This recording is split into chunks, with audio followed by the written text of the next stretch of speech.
pas donné la chaleur de son corps. Nous, franchement, maintenant, à partir d'aujourd'hui, ta vie même, ta virginité, ton corps, ton sein, ton tout, on n'en a rien à foutre.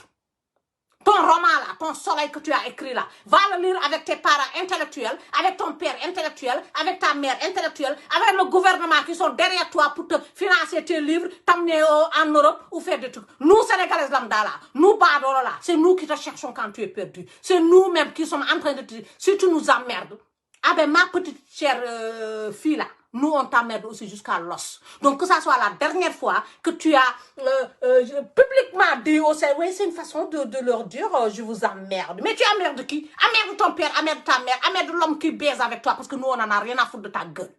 Tu me pousses à être vulgaire parce que quand tu parles avec un intellectuel, il faut leur parler des mots qu'elle comprend. Les intellectuels, et toi-même tu l'as fait parce que tu as dit oui, c'est une façon de emmerder. Eh bien, ma très chère, si tu veux nous emmerder, nous aussi on t'emmerde.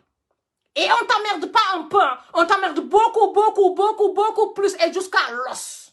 Tu connais l'os? Jusqu'à l'os de ton derrière là. Nous on t'emmerde là-bas. Donc ton livre et ton journal et tout là, va le lire avec ta famille et arrête de parler mal des gens qui t'ont cherché, qui t'ont rendu quelque chose de bien et toi tu leur payes que des emmerdements. Nous aussi on sait être vulgaire, nous aussi on sait mal parler, même si on parle pas le français qui est bien, même si on sait pas écrire un roman ou un livre, on sait quand même dire en français, Diary, le Sénégal m'a envoyé pour te dire qu'on t'emmerde. On t'emmerde.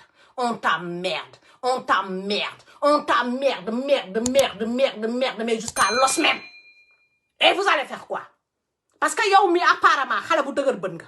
Yow xale bu bare wax nga. Yow xale bu rew nga. Te ñëwo yow kessa dañ la ngemb waye ñi la ngemb bu bo téké ngemb gi ci seen kaw ngay day waye ñun ku day ci suñu kaw ba doolo lañu. Amuñu luñu lek, amuñu luñu naan, demuñu Paris, demuñu États-Unis, amuñu passeport diplomatique. Waye on s'est chié ma chérie.